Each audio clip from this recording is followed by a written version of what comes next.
கிறிஸ்துக்குள் மிகவும் பிரியமான எனதருமை சகோதர சகோதரிகளே, நம்மை சிருஷ்டித்தவரும் நம்மை உண்டாக்கினவரும் நம்மை ஒருபோதும் மறந்து போகாதவருமாகிய இயேசு கிறிஸ்துவின் இணையற்ற நாமத்தினாலே உங்கள் எல்லாரையும் வாழ்த்தி ஆசீர்வதிக்கிறேன். இந்த புதிய வருஷத்தில் உற்சாகமாய் ஆண்டவருடைய கரத்தை பிடித்து கொண்டு வந்திருக்கிற உங்கள் யாவருக்கும் தேவனின் அன்பு ஊழியங்கள் சார்பாக, எங்கள் குடும்பத்தின் சார்பாக மனமார்ந்த புத்தாண்டு நல்வாழ்த்துக்களை தெரிவித்துக் கொள்கிறேன். எப்படி இருக்கிறீங்க? எல்லாம் நல்லா இருக்கீங்களா? சந்தோஷமாக இருக்கீங்களா? நான் விசுவாசிக்கிறேன் நீங்கள் அடியெடுத்து வைத்திருக்கிற இந்த புதிய வருஷம் உங்களுக்கு ஒரு ஆசீர்வாதத்தின் வருஷமாகவும் ஒரு நம்பிக்கையின் வருஷமாகவும் இழந்து போன சகலத்தையும் திருப்பிக் கொள்ளுகிற ஒரு வருஷமாகவும் இருக்கும் என்று நான் விசுவாசிக்கிறேன். இந்த புதிய வருடத்திலே உங்களை நேரடியாக இந்த நிகழ்ச்சி மூலமாக சந்திக்கிறது எனக்கு ரொம்ப ரொம்ப ரொம்ப சந்தோஷம். கர்த்தர் உங்களை ஆசீர்வதிப்பாராக. கடந்து வந்த பாதையை திரும்பி பார்க்கும் பொழுது எவ்வளவோ போராட்டங்கள், எவ்வளவோ நெருக்கடிகள், எவ்வளவோ மேடு பள்ளங்கள், எவ்வளவோ முட்பாதைகளை கடந்து வந்திருக்கிறீர்கள். ஆனாலும் ஆண்டவர் அவை எல்லாவற்றையும் தாங்கக்கூடிய பலனையும் அதிலிருந்து மீண்டு புதிய வருஷத்திற்குள்ளால் வரக்கூடிய கிருபையும் கொடுத்தார் அல்லவா? அதற்காக நாம் கர்த்தருக்கு நன்றி செல்வோம். இந்த முதல் நாளிலே உங்களுடைய முழு குடும்பத்தையும் ஆண்டவருடைய சன்னிதானத்திற்கு முன்னால் கொண்டு வாங்க. கர்த்தர் உங்களுடைய குடும்பத்தை ரொம்ப நேசிக்கிறவர், உங்கள் குடும்பத்தை ரொம்ப ஆசீர்வதிக்க ஆசைப்படுகிற தேவன். இஸ்ரவேலை ஆசீர்வதிப்பதே எனக்கு ரொம்ப பிடிக்குன்னு சொன்ன ஆண்டவர் இந்த வருஷத்து 2025 வருஷத்தின் முதல் நாளிலே உங்கள் குடும்பத்தை அப்படியே தன்னுடைய நேச மார்பில் அணைச்சி அழகாக ஆசீர்வதிக்கிறதை என் தரிசன கண்களில் கண்டு கர்த்தரை துதிக்கிறேன். 2000 வருஷங்களுக்கு முன்பாக பிள்ளைகளை இயேசு ஆசீர்வதிக்கும்படி பெற்றோர்கள் இயேசுவிடத்திலே கொண்டு வந்தார்கள். அவர்களை ஆண்டவர் அனைத்து ஆசீர்வதித்தார் என்று வேதம் சொல்லுகிறது. ஸோ இந்த நாளிலும் உங்களை முழு குடும்பமாக ஆண்டவருடைய சமூகத்தில் கொண்டு வந்து இந்த நேரத்தில் நிறுத்துங்க. உங்கள் விசுவாச கண்கள் மூலமாக ஒருவேளை இந்த செய்தியை நீங்கள் கேட்குற நேரத்தில் கணவன் மட்டும் இருக்கலாம், மனைவி மட்டும் இருக்கலாம், இல்லை கணவன் மனைவி இருக்கலாம், பிள்ளைங்க பக்கத்தில் இல்லாமல் இருக்கலாம், பிள்ளைகள் பல இடங்களில் திருமணம் செய்து கொடுத்திருக்கலாம். ஆனாலும் உங்களுடைய முழு குடும்பத்திற்குரிய ஒரு ஆசீர்வாதமான மங்கள வார்த்தை இந்த 1ஆம் தேதி முதல் நாளிலே கர்த்தர் இந்த வருஷத்திற்காக உங்களுக்கு கொடுக்கிறார். எனவே உங்கள் முழு குடும்பமும் இந்த நிகழ்ச்சிக்கு முன்னால் பக்கத்தில் உட்காந்து நீங்கள் கேட்குறது மாதிரி உங்கள் விசுவாச கண்களில் நீங்கள் கண்டு ஆண்டவரை துதியுங்கள். இந்த வருஷம் முழுவதும் உங்கள் குடும்பத்திற்கு கர்த்தர் நன்மையும் கிருபையும், இந்த வருஷம் முழுவதும் கர்த்தர் உங்கள் குடும்பத்திற்கு தேவையான எல்லாவற்றையும் கொடுத்து உங்களை ஆசீர்வதிப்பார். அவர் எல்லாவற்றாலும் நிரப்புகிற ஆண்டவர். உங்களுடைய எல்லா காலி பாத்திரங்களை நிரப்பி அற்புதம் செய்வார். குடும்பங்களை உருவாக்கினவர் கர்த்தர். ஏதேன் தோட்டத்திலே முதல் அற்புதத்தை ஒரு திருமண வீட்டிலே நிகழ்த்தினவர் என் ஆண்டவராகிய இயேசு கிறிஸ்து. இப்படி இருக்கிற இந்த புதிய வருஷம் முழுவதும் இயேசு உங்கள் வீட்டில் இருந்து அற்புதங்களையும் அதிசயங்களையும் செய்து கொண்டே இருப்பார். இந்த வருஷம் முழுவதும் நீங்கள் அற்புதங்களை பெற்றுக்கொள்வதற்கு ஒரே ஒரு வழியை நான் உங்களுக்கு சொல்லிக் கொடுக்கிறேன். என் இயேசுவை உங்கள் வீட்டிலே தக்க வைத்து கொள்ளுங்கள். என் இயேசுவை உங்கள் வியாபார ஸ்தலத்திலே தக்க வைத்து கொள்ளுங்கள். என் இயேசுவை உங்களுடைய ஊழியத்திலே, உங்களுடைய வேலை ஸ்தலத்திலே, உங்களுடைய தொழிலிலே நீங்கள் தக்க வைத்து கொள்ளுங்கள். மகிமையான காரியங்களை கர்த்தர் உங்கள் வாழ்க்கையிலே இந்த புதிய வருஷத்திலே செய்ய போகிறார்.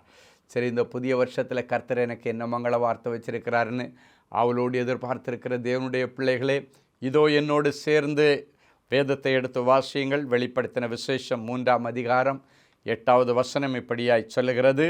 உன் கிரியைகளை அறிந்திருக்கிறேன், உனக்கு கொஞ்சம் பலன் இருந்தும் நீ என் நாமத்தை மறதலியாமல் என் வசனத்தை கை கொண்டபடியினால் இதோ திறந்த வாசலை உனக்கு முன்பாக வைத்திருக்கிறேன், அதை ஒருவனும் பூட்ட மாட்டான். எத்தனை சந்தோஷம்! ஆண்டவர் புதிய வாசலை உங்களுக்காக திறக்கிறாராம். அதுவும் எப்படிப்பட்ட வாசலாம்? ஒருவனும் பூட்ட முடியாதபடிக்கு திறக்கிற ஒரு வாசலை ஆண்டவர் வைக்கிறாராம். பொதுவாக சில கம்பெனிகளை சீல் வைக்கும்போது, அரசாங்கம் சீல் வைக்கும்போது, கம்பெனியோ வீட்டை சீல் வைக்கும்போது அவங்க வச்ச சீலை யாரும் திறக்கக்கூடாதுன்னு சொல்லிவிட்டு அந்த பூட்டை போட்டுட்டு அதில் துணியை சுற்றி அதில் ஏதோ ஒரு அரக்கு மாதிரி ஒரு பேஸ்ட்டை வச்சு அரசாங்க முத்திரையை போட்டுட்டு இது அரசாங்கமே வந்து தான் திறக்கணுமே தவிர வேறு யாரும் திறக்கக்கூடாது அப்படின்னு ஒரு சீல் வைப்பாங்க. உலக முத்திரை அதில் போடப்படும். உலக அரசாங்கத்தினுடைய முத்திரை போடப்பட்டிருக்கும். அது நீங்கள் பார்த்துருப்பீங்க. அதுக்கப்புறம் யாரும் அதுக்கிட்டே போக முடியாது. அந்த அரசாங்கமே வந்து திறந்தால் ஒழிய அது யாரும் திறக்க முடியாது. அவன் எவ்வளவு வல்லமை உள்ளவனாக இருந்தாலும், எவ்வளோ இன்ஃப்ளூயன்ஸ் இருந்தாலும், அரசாங்கம் சீல் வச்சா சீல் வச்சது தான். உலக அரசாங்கத்தினுடைய சீலுக்கே அவ்வளோ பவர் இருக்குன்னா, இன்றைக்கி பரலோக அரசாங்கம் உங்களுக்காக ஒரு வாசலை அப்படியே திறந்து வச்சுட்டு, அதுக்கு பக்கத்தில் சீலை வச்சு இதை யாரும் பூட்டக்கூடாது, நான் திறந்தது தான் அப்படின்னு வச்சுட்டா, யாரும் அந்த ஆசீர்வாத வாசல்களை உங்களுக்கு பூட்ட முடியாதபடிக்கு கர்த்தர் சீல் வச்சு, ஸோ உங்களுக்கு நிரந்தரமான வருமானம், நிரந்தரமான ஆசீர்வாதங்களை கர்த்தர் இந்த புதிய வருஷத்தில் கொடுப்பார். இந்த பிரசங்கத்தை கேட்டுட்டு இருக்கும் பொழுதே நீங்கள் விசுவாச கண்கள் அதை அப்படி பாருங்கள். ஆண்டவர் உங்களுக்காக இன்றைக்கி இந்த புதிய வருஷத்தில் ஒரு புதிய வாசலை திறக்கிறாரு. திறந்து 2 டோரையும் அப்படியே வச்சுட்டு 2 சைடில் 2 சீலை வச்சு ஒருவரும் அந்த வாசலை மூடாதபடிக்கு கர்த்தருடைய ஆவியானவர் அதை பாதுகாப்பார். இந்த வார்த்தையை கேட்கும் பொழுது எத்தனை சந்தோஷமாக இருக்குது யோசித்து பாருங்கள். எனக்கு ரொம்ப ஹாப்பியாக இருக்குது. நான் விசுவாசிக்கிறேன் நீங்களும் ரொம்ப மனமகிழ்ச்சியோடு இந்த வார்த்தைகளை ஏற்றுக்கொள்கிறீர்கள். சரி, இந்த வசனம் சொல்லுகிறது, உன் கிரியைகளை நான் அறிந்திருக்கிறேன். உன் கிரியைகள், உன்னுடைய முயற்சிகளை நான் அறிந்திருக்கிறேன். கடந்த நாட்களில் நீ எடுத்த முயற்சிகள் நிறைய ஃபெயிலியர் ஆயிடுச்சு. நீ எடுத்த நிறைய ஸ்டெப்ஸ் எல்லாமே இடி விழுந்த மாதிரி விழுந்துருச்சு. ஸோ இன்றைக்கி ஆண்டவர் சொல்கிறாரு, உன் கிரியைகளை, உன் முயற்சிகளை நான் அறிந்திருக்கிறேன். நீ எடுத்த ஸ்டெப்ஸ் எல்லாத்தையும் நான் பார்த்துட்டு இருக்கிறேன். உனக்கு கொஞ்சம் பலன்தான் இருக்குது. உன் பிரச்சனையை நான் பார்த்துட்ருக்கிறேன். உன்னுடைய செயல்பாடுகளை நான் கவனித்து கொண்டு இருக்கிறேன். உனக்கு கொஞ்சம் பலன்தான் இருக்குது. இந்த புதிய வருஷத்தில் நீங்கள் கடந்து வரும் பொழுது வெறும் 500 ரூபாயோடு நீ உள்ளே வந்திருக்கலாம், இல்லை எம்டி பாக்கெட்டோடு கூட நீ வந்திருக்கலாம். நிரப்புகிற ஆண்டவரை நம்பி புதிய வருஷத்தில் அடி எடுத்து வச்சிருக்கிற அவர் எல்லாவற்றாலும் நிரப்புகிறவர். இந்த வருஷத்தில் உன்னுடைய காலி பாத்திரங்க, காலி பேங்க் அக்கௌண்ட்டு, காலியாக இருக்கிற மணி பர்ஸு, காலியாக இருக்கிற நகைப்பட்டி எல்லாவற்றையும் ஆண்டவர் இந்த நாளில் நிரப்புவார். உன்னுடைய பொக்கிஷ சாலையை என்னை நிரம்பி வழிய பண்ணும்படிக்கு பரலோகத்தின் பொக்கிஷ சாலையை கர்த்தர் உனக்காக திறப்பார். உனக்கு கொஞ்சம் பலன் தான் இருக்கிறது. கொஞ்சம் ஸ்ட்ரெங்தோடு உள்ளே வந்திருக்கிற புதிய வருஷத்தில், கொஞ்சம் பணத்தோடு உள்ளே வந்திருக்கிற, ஒரு கொஞ்சம் தாளந்து திறமையோடு உள்ளே வந்திருக்கிற. ஆனால் ஆண்டவர் சொல்கிறாரு, உனக்கு கொஞ்சம் பலன் இருந்தும் நீ என் நாமத்தை மறுதலியாமல் என்னுடைய நாமத்தை நீ விசுவாசிக்கிறபடியினாலே ஏதோ இந்த வருஷத்தில் உனக்கு திறந்த வாசலை வைக்கிறேன், அது ஒருவனும் மூட முடியாது. அன்றைக்கு கிதியோனை ஆண்டவர் அழைத்து அவனை கொண்டு ஒரு பெரிய ப்ராஜெக்டை செய்து முடிக்க ஆண்டவர் தீர்மானித்தார். இஸ்ரவேல் ஜனங்கள் பெரிய மீதியாருடைய கையில் சிக்கி வெளியே வர முடியாமல் தவிச்சிட்டு இருக்கும் பொழுது அதிலிருந்து அவர்களை மீட்டெடுக்க ஒரு சாதாரண மனுஷன் கிதியோனை தேர்ந்தெடுத்தார். 12 கோத்திரத்தில் இந்த மனாசே கோத்திரம் தான் ரொம்ப சின்ன கோத்திரம். அந்த மனாசே கோத்திரத்திலையும் ரொம்ப சின்னவன் இந்த கிதியோன். அவர் பயந்தாங்கொள்ளினே வச்சுக்கலாம். தன்னை குறித்து தனக்கே ஒரு நம்பிக்கை இல்லாத ஒரு சூழ்நிலையில் இருக்கிறவன், ஒரு தாழ்வு மனப்பான்மை உள்ளவன். அவனை கர்த்தர் போய் சந்தித்து, நீ தான்டா இந்த பெரிய காரியத்தை செய்ய போகிறேன்னார். இன்றைக்கி ஒருவேளை என்னால் எதுவுமே செய்ய முடியாது, எனக்கு அதுக்கு தாளந்து இல்லை, திறமை இல்லை, நான் சின்னவன், எனக்கு வசதி இல்லை, எனக்கு அதுக்குள்ள அனுபவம் இல்லை, படிப்பு இல்லை அப்படின்னு யார் யார் தாழ்வு மனப்பான்மையில் கிடக்கிறீங்களோ இந்த புதிய வருஷத்தில் உங்களுடைய நாள் இன்னைக்கு ஆரம்பிக்குது. உங்களை தான் ஆண்டவர் இன்னைக்கு எனக்கு வேணும்னு சொல்லி எடுக்கிறாரு. உங்களை தான் எடுத்து ஆண்டவர் சொல்கிறாரு, ஒன்றை கொண்டு தான் பெரிய காரியங்களை செய்ய போகிறேன். ஆகாதென்று வெறுத்து கடந்த வருஷத்தில் யாரெல்லாம் உன்னை ஒதுக்கி போட்டாங்களோ அவங்கள ஆண்டவர் அப்படியே தெரிந்தெடுக்கிறார். நீ எந்த ஃபீல்டில் இருந்தாலும் சரி உங்களை தெரிந்தெடுக்கிறாரு. நீ ஊழியத்தில் இருந்தாலும் சரி, தொழிலில் இருந்தாலும், வேலையில் இருந்தாலும், எந்த ஃபீல்டில் இருந்தாலும் ஆண்டவர் உன்னை தெரிஞ்செடுத்து உன்னை பார்த்து சொல்கிறாரு. நியாயாதிபதிகள் 6:14 சொல்லுகிறது, கர்த்தர் அவனை நோக்கி, உனக்கு இருக்கிற இந்த பலத்தோடே போ, நீ இஸ்ரவேலை மீதியானுடைய கைக்கு நீங்களாக்கி ரட்சிப்பாய், உன்னை அனுப்புகிறவர் நான் அல்லவா. இந்த புதிய வருஷத்தில் உன்னை இன்னைக்கு முதல் நாளில் பிளஸ் பண்ணி இந்த வருஷத்துக்குள்ளால் ஆண்டவர் அனுப்புகிறாரு. தைரியமாக போ, நான் உன்னை அனுப்புகிறேன். ஆண்டவர் அனுப்புனா சும்மா எல்லாம் அனுப்ப மாட்டார். தாளந்துகள், திறமைகள், வல்லமைகள், வரங்களோடு கூட உன்னை இந்த 1ஆம் தேதி ஆண்டவர் பிளஸ் பண்ணி இந்த புதிய வருஷத்துக்குள்ளால் அனுப்புகிறார். உன்னை அனுப்புகிறவர் நான் அல்லவா என்று கேட்குறாரு. எத்தனை பேருக்கு இதை கேட்கும்போது சந்தோஷமாக இருக்குது. எனக்கு உடம்பெல்லாம் சிலுக்குது. என்னை ஆண்டவர் பிளஸ் பண்ணி இந்த புதிய வருஷத்தில் அனுப்புகிறேன்னு சொல்கிறாரு. சாதாரண கிதியோனை பார்த்து சொன்னார், உனக்கு இருக்கிற இந்த பலத்தோட போ. உங்கள்கிட்ட என்ன பலன் இருக்கோ இந்த சின்ன ஸ்ட்ரென்த்தோட போ. ஏன்னா நான் உன் கூட இருந்து பெரிய காரியங்களை செய்வேன். இந்த இஸ்ரவேல் ஜனங்களை மீதியானுடைய கையிலிருந்து நீ விடுவிப்பாய். உன் கூட இருந்த அந்த காரியத்தை நான் செய்ய போகிறேன்.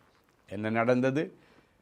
அந்த கிதியோன் சாதாரண மனுஷன், பெரிய முதல மாதிரி இருந்த பெரிய மீதியானுடைய கைக்குள்ள போய் சிக்கியிருந்த அந்த இஸ்ரவேல் ஜனங்களை எளிதிலே மீட்டு கொண்டு வந்தான். அது ஒரு பெரிய சவால் நிறைந்தது தான். ஆண்டவர் சொல்றாரு, சவால் நிறைந்த எந்த பிரச்சனையாக இருந்தாலும் சரி, எவ்வளோ பெரிய காரியமாக இருந்தாலும் சரி, இந்த வருஷத்தில் நீ எளிதாக அதை சுதந்திரிக்க, அதை மீட்டு கொள்ள, அதில் ஜெயம் எடுக்க கர்த்தர் உதவி செய்வார். நிறைய படிக்கிற பிள்ளைங்க, கல்லூரியில் ஸ்கூலில் படிக்கிற பிள்ளைங்க நிறைய பேர் இந்த நிகழ்ச்சியை பார்த்துட்டு இருக்கிறீங்க. ஆண்டவர் உங்களை பார்த்து சொல்கிறாரு, நிறைய அரியர்ஸ் வச்சுருக்கிறேன்.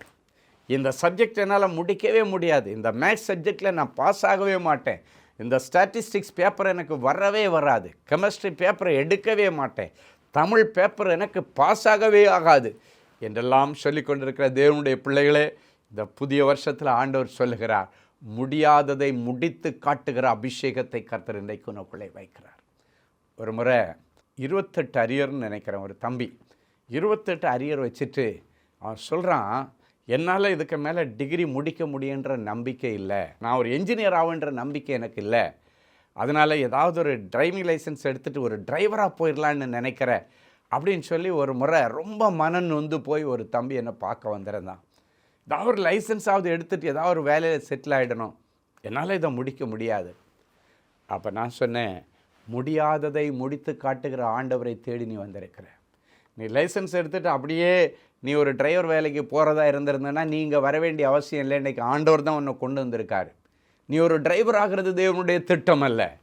நீ ஒரு பெரிய என்ஜினியர் ஆகி கஷ்டப்படுற உன் குடும்பத்தை நீ கை தூக்கி விடுறதுக்கு கர்த்தர் உன்னை உன் குடும்பத்தின் நம்பிக்கை நட்சத்திரமாய் வைத்திருக்கிறார். இன்றைக்கி நீ சும்மா ஒன்று இங்கே வரல தம்பி, ஆண்டவர் தான் உன்னை கூப்பிட்டு வந்திருக்காரு. இன்றைக்கி உன்னை ப்ளஸ் பண்ணி அனுப்புகிறேன். ஆண்டவர் எல்லாவற்றையும் எல்லாவற்றாலும் நிரப்புகிறவர். இன்றைக்கு உனக்கு ஞானத்தினாலும் அறிவினாலும் அபிஷேகத்தினாலும் நிரப்புகிறார். சகல விதமான வேலைகளையும் யூகித்து செய்கிற ஞானத்தையும் அறிவையும் விவேகத்தையும் அருளுகிற ஆவியினாலே பெசலேயேலை நிரப்பின ஆண்டவர் எல்லா கொஸ்டினுக்கும் ஏற்ற பதிலை யூகித்து எழுதுகிற ஞானத்தையும் அறிவையும் விவேகத்தையும் அருளுகிற ஆவியினாலே உன்னை நிரப்புகிறார் கில்பர்ட் அப்படின்னு சொல்லி அந்த தம்பியை பிளஸ் பண்ணி இப்போ இருக்கிற இந்த பலத்தோட போ, உன்னை அனுப்புகிறவர் நான் அல்லவா. ஒரே மனுஷனை முறியடிக்கிறது மாதிரி அத்தனை மீதியானியர்களை முறியடித்த கிதியோனுக்குள் இருந்த ஆண்டவர் நான் சொல்கிறேன், ஒரே டேக்கில் ஒரே அட்டம்ப்டில் எல்லாம் நீ கிளியர் பண்ணுவோம், நான் உனக்கு உதவி செய்வேன். அவனுக்குள்ளால் ஒரு விசுவாசம் பிறந்த ஒரு நம்பிக்கை வந்துருச்சு. அது வரைக்கும் முட்டிக்க மாட்டேன்னு சொன்ன அவனுக்கு இப்போ ஆண்டவருடைய வார்த்தையும் நான் உன் கூட வர்றேன்னு சொன்ன அந்த தைரியமும் அவனை விசுவாசத்தோட புறப்பட பண்ணிச்சு. சில வாரங்கள் தான் இருந்தது எக்ஸாம்ஸுக்கு. அவன் போய் நல்ல கடினமாக உழைச்சி ஒரே டேக்கில் எல்லா அரியரையும் பாஸ் பண்ணி இன்றைக்கி அமெரிக்க ஐக்கிய தேசத்தில் ஒரு பெரிய என்ஜினியராக ஒரு பிரசித்தி பெற்ற ஒரு கம்பெனியில் கர்த்தர் அவனை வைத்திருக்கிறார். என் அன்பு தேவனுடைய பிள்ளைகளே, ஆண்டவர் முடிந்தது என்று சொல்லுகிறதிலே ஒரு ஆரம்பத்தை உண்டு பண்ணுகிறார். என்னை எப்படி 2024 முடிந்ததை உடனடியாக 2025 உன் கண் முன்னாலே ஆரம்பிக்க கர்த்தர் உனக்கு உதவி செய்தாரோ, அதே போல் எல்லாம் முடிந்தது என்று சொன்ன காரியத்தில் ஒரு புதிய அத்தியாயத்தை இந்த புதிய வருஷத்திலே கர்த்தர் உனக்கு திறந்து கொடுத்து உன்னை ஒரு பெரிய சாதனையாளராய் உருவாக்குவார். உனக்குள்ளே என் இயேசு இன்றைக்கு வந்து தங்க விரும்புகிறார். இனி நீ தனியாக செயல்பட்டு தோல்வியிலே விழுந்து விடாதே. நீ தனியாக எந்த ஒரு காரியத்தையும் செய்யணும்னு நினைக்காத. இயேசுவை உன்னோடு கூட வைத்துக்கொள். அன்னைக்கு மோசே சொன்னான், ஆண்டவரே நீர் என்னோடு கூட அவள் வருகிறபடியினால் நாங்கள் விசேஷித்தவர். ஆண்டவரே நீர் எங்களோடு கூட வருகிறபடியினால் நாங்கள் விசேஷித்தவர்கள். ஆம், இந்த வருஷம் முழுவதும் நீங்கள் சொல்ல, ஆண்டவரே நீங்கள் எங்கள் கூட வருகிறபடியினால் நான் விசேஷித்தவன் சொல்லி ஆண்டவருடைய கரத்தை பிடிச்சிக்கிட்டே போங்க. கர்த்தர் மகிமையான காரியங்களை செய்ய போகிறார். நீ நினைக்கிறதற்கும் வேண்டிக் கொள்ளுகிறதற்கும் மிகவும் அதிகமான காரியங்களை கர்த்தர் செய்வார். சரி, ஆண்டவர் பூட்டப்படாதபடிக்கு திறக்கிற ஆண்டவர் இன்றைக்கு என்னென்ன வாசல்களை திறந்து வைக்கிறார்? முதலாவது, உன்னுடைய குடும்பத்தில் ரட்சிக்கப்படாத பிள்ளைகளுக்கு ஆண்டவர் ரட்சிப்பின் வாசலை திறந்து கொடுத்து அவர்களை தன்னோடு கூட இழுத்து கொள்ளுகிறேன் என்று ஆண்டவர் சொல்கிறார். யோவான் எழுதின சுவிசேஷம் 10ஆம் அதிகாரம் 9வது வசனம் சொல்கிறது, நானே வாசல், என் வழியாய் ஒருவன் உட்பிரவேசித்தால் அவன் ரட்சிக்கப்படுவான், அவன் உள்ளும் புறமும் சென்று மேய்ச்சலை கண்டடைவான். நானே வாசல் என்று சொல்லி ஆண்டவர் உங்கள் வீட்டில் யார் யார் ரட்சிக்கப்படலையோ, அது உன் பிள்ளையாக இருக்கலாம், உன் புருஷனாக இருக்கலாம், உங்கள் வீட்டில் வாழ வந்த மருமகளாக இருக்கலாம், இல்லைன்னா மருமகனாக இருக்கலாம், யாராக இருந்தாலும் சொல்லி ஆண்டவருடைய ரட்சிப்பின் அந்த மார்பு இப்பொழுது உங்களுக்காக திறக்கிறது.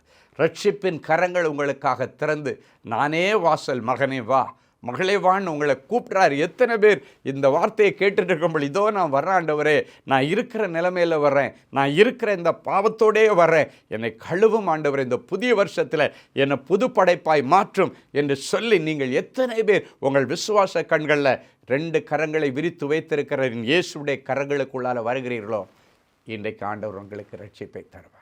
அது சொல்ல, நானே வாசல், என் வழியாய் ஒரு மனுஷன் உட்பிரவேசித்தால் அவன் உள்ளும் புறமும் சென்று மேய்ச்சலை கண்டடைவான். அப்படின்னா அவனுக்கு உள்ளான ஆசீர்வாதங்கள், ரட்சிப்பின் ஆசீர்வாதங்களும் உண்டு, அவனுக்கு வெளியரங்கமான உலக பிரகாரமான ஆசீர்வாதங்களை நான் கொடுத்து அவனை ஓஹோன்னு பண்ணுவேன்னு ஆண்டவர் சொல்லுகிறார். ஒருவேளை இளைய குமாரனைப் போல ஊதாரியாய் சுற்றித் திரிகிற உன் பிள்ளைக்கு அவன் இருக்கிற இடத்துல இன்றைக்கு கர்த்தர் அவனை சந்திக்கிறார். உணர்வற்று கிடந்த அவனுடைய இருதயத்தில் இப்பொழுது ஒரு உணர்வை கொடுக்கிறார். தன் தகப்பன் வீட்டை நினைத்து பார்க்க வைக்கிறார். எந்த மனைவிமார்கள் புருஷனை விட்டு பிரிந்து இன்றைக்கு என் கையில் பணம் இருக்குது, செல்வம் இருக்குது, வேலை இருக்குது, நீ எனக்கு வேண்டான்னு போனாங்களோ, அந்த மனைவியை கர்த்தர் இன்றைக்கு சந்திக்கிறார். உன் வீட்டிற்கு அழைத்து கொண்டு வருவார். ஒருவேளை தன்னிடத்தில் இருக்கிற பெருமையின் நிமித்தம் ஒருவேளை மனைவியாகிய உன்னை துரத்தி விட்டிருக்கலாம். இன்றைக்கு அந்த புருஷன் உன்னை தேடி வந்து, நீ எனக்கு வேணும், இப்படிப்பட்ட மாற்றங்கள் இந்த நாளிலே, முதல் நாளிலே கர்த்தர் நடத்த விரும்புகிறார்.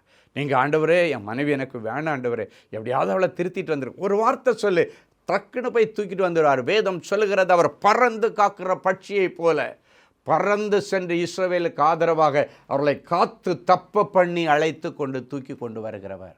அவர் தூக்கி கொண்டு வந்து கொடுத்துருவார். ஆண்டவரே என் புருஷன் எனக்கு வேணும், இந்த 1ஆம் தேதி ஒரு சின்ன விண்ணப்பம் வைக்கிறேன் ஆண்டவரே, அவரை ஒரு புது மனுஷனாக மாற்றி எனக்கு தாங்க, ஆண்டவர் கொண்டு வருவார். ரட்சிக்கப்படாத உன் குடும்பத்தில் உள்ள அத்தனை பிள்ளைகள் மேலும் இன்றைக்கு ரட்சிப்பின் அனுபவத்தை, ரட்சிப்பின் போர்வையை போர்த்தி கர்த்தர்களை ஆசீர்வதித்து ஆவிக்குரிய மண்டலத்தில் பிந்தி கிடக்கிற அவர்களை ஆண்டவர் கட்டாயம் முந்தி கொண்டு வருவார். அன்றைக்கு ரட்சிப்பின் அனுபவம் இல்லாமல் ஆண்டவருடைய பிள்ளைகளுக்கு வேதனையை கொடுத்து கொண்டிருந்த அந்த சவுலை பவுலாய் மாற்றின ஆண்டவர், உங்கள் வீட்டில் எத்தனை தீவிரவாத சவுல்கள் இருந்தாலும் அத்தனை சவுல்களையும் கர்த்தர் இன்றைக்கு பவுலாக மாற்றப் போகிறார். ஆண்டவருக்கு அது லேசான காரியம். அப்போஸ்தலர் நடபடிகள் 16:26 சொல்லுகிறது, சடுதியிலே சிறைச்சாலையின் அஸ்திபாரங்கள் அசையும்படியாக பூமி அதிர்ந்தது, உடனே கதவுகள் எல்லாம் திறவுண்டது, எல்லாருடைய கட்டுகளும் கலண்டு போயிற்று. இன்றைக்கு ஒருவேளை ஏதோ ஒரு சிறையிருப்புக்குள்ளால் இருந்துட்டு வெளியே பூட்டு போட்டு நீ அதிலிருந்து வெளியே வர முடியாதபடிக்கு பிசாசன் உங்களை உள்ளே வச்சு, அது ஜெயிலில் வச்சிருக்கலாம், சிறையிருப்பில் வச்சிருக்கலாம், கடன் என்கிற சிறையிருப்பில் இருக்கலாம், அவமானம் என்கிற சிறையிருப்பில் இருக்கலாம், வியாதி என்கிற சிறையிருப்பில் இருக்கலாம், மாந்திரிக கட்டுகள் என்கிற சிறையிருப்பில் இருக்கலாம். எந்த சிறையிருப்பாய் இருந்தாலும் சரி, இப்பொழுது இயேசுவே உம்மை துதிக்கிறேன் என்று ஒரு வார்த்தை சொல்லி ஆண்டவரை துதித்து பாருங்கள். இயேசுவே நீர் நல்லவர், கர்த்தர் நல்லவர், அவர் கிருபை என்றும் உள்ளது, அவர் எல்லா துதிக்கும் மகிமைக்கும் கனத்திற்கும் பாத்திரர். இந்த வார்த்தைகளை சொல்லும் பொழுது உன்னுடைய எல்லா சிறையிருப்புகளின் கதவுகளை கர்த்தர் உடைக்கிறார். இனி நீ சுதந்திரமாய் உன் வேலைகளை செய்யலாம். அன்றைக்கு சிறைச்சாலையின் அஸ்திபாரங்கள் அசைந்ததாம். ஏதோ ஒரு பாவம், ஏதோ ஒரு பெரிய கடன் அசையாமல் உட்கார்ந்து ஒன்று அழிச்சிட்டு இருக்குதா, அதனுடைய எல்லா கிரியைகளை ஆண்டவர் இன்றைக்கு அசைக்கிறார். ஆண்டவர் துதிச்சுக்கிட்டே இருக்கு, வேற ஒன்றும் பண்ண வேண்டாம்.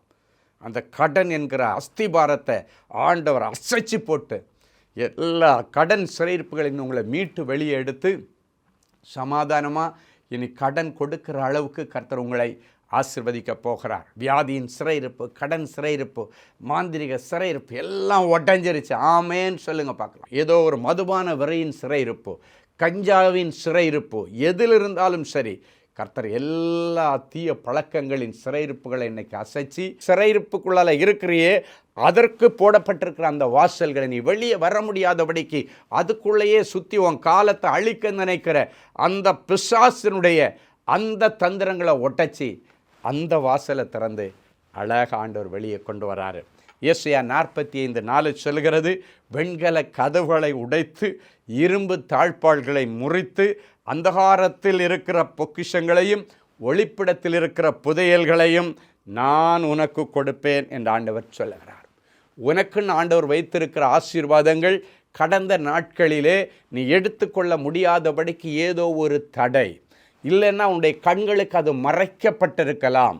இன்னைக்கு ஆண்டவர் சொல்லுகிறார், உனக்காக இந்த முதல் நாளிலே அந்தகாரத்தில் இருக்கிற பொக்கிஷங்கள், ஒளிப்பிடத்தில் இருக்கிற புதையல்கள் எல்லாம் இந்த புதிய வருஷத்தில் நான் உனக்கு கொடுப்பேன். நீ செல்வ சீமானாய் வாழ்வ, செல்வ சீமாட்டியாய் கர்த்தர் உன்னை வாழ வைக்க போகிறார்.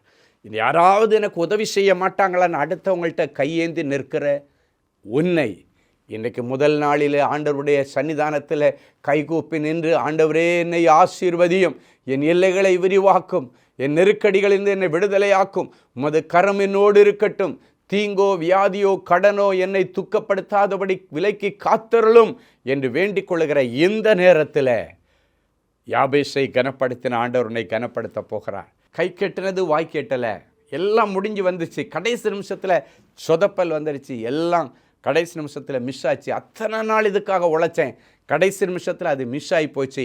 அவைகளெல்லாம் மாறி இன்னைக்கு பிறகு நீ செய்வதெல்லாம் வாய்க்கும், நீ தொட்டதெல்லாம் பொன்னாகும். நீ எந்த காரியத்தில் இறங்கினாலும் சரி, ஆண்டவர் இன்னைக்கு உன் கூட இருந்து செய்ய போகிற காரியம் பயங்கரமாக இருக்கும். எந்த ஜாதிகளிடத்திலும் செய்யப்படாத அதிசயங்களை இந்த வருஷத்தில் கர்த்தர் உனக்காக செய்ய போகிறார். எந்த ஜாதிகளிடத்திலும் செய்யப்படாத அதிசயங்கள் உன் வாழ்க்கையில் ஆண்டவரால் நிறைவேற்றப்பட போகிறது. எனவே விசுவாசத்தோடு இந்த புதிய வருஷத்தில் நீங்கள் தொடர்ந்து பிரயாணம் பண்ணுங்கள். ஆண்டவருடைய கரத்தை பிடிச்சிட்டே பிரயாணம் பண்ணுங்க. தடைகளை உடைக்கிற ஆண்டவர் தடைகளை உடைச்சி அற்புதங்களை செய்வார். அன்பான ஆண்டவரே, உமக்கு நன்றி. 2025 வருஷத்தின் முதல் நாளுக்காக உமக்கு நன்றி. ஆண்டவரே, நாங்கள் இருக்கிற இந்த பலத்தோடே உம்முடைய சமூகத்திலே வந்து நிற்கிறோம். இந்த வருஷத்திற்குள்ளே நீர் சொன்ன இந்த ஆசீர்வாதங்களின் வாசல்களை எங்களுக்காக திறந்து நீர் எங்களை அனுப்பும், தனியாக அனுப்பாதிரும், எங்களோடு நீர் இணைந்து கொள்ளும். இந்த நிகழ்ச்சியை பார்க்கிற ஒவ்வொரு பிள்ளைகளோடும் ஆண்டவரை இணைந்து கொண்டு, ஆண்டவர் இல்லாத ஒரு வருடம் 2025 அல்ல, ஆண்டவரோடு நான் நடக்கிற ஒரு வருடம் 2022. உம்முடைய கரத்தை பிடித்து கொண்டு நடக்க கர்த்தர் உதவி செய்ய. இல்லைன்னா இப்பொழுது எந்தெந்த பிள்ளைகள் தங்களுடைய கரங்களை உயர்த்தி தேவ சமூகத்திலே ஆண்டவருக்கு கையில் கொடுத்துருக்கிறாங்களோ, ஆண்டவர்களுடைய கரத்தை நீர் பிடித்து கொள்ளும். நாங்கள் பிடிச்சா கூட சில நேரத்தில் விட்டுற ஆண்டவரை, இந்த வருஷம் என்னை நாங்கள் பிடிக்கிறதா இல்லை, நீரே பிடித்து கொள்ளும். நீர் பிடித்து கொண்டு எங்களை இந்த புதிய வருஷத்தில் நடத்தும்.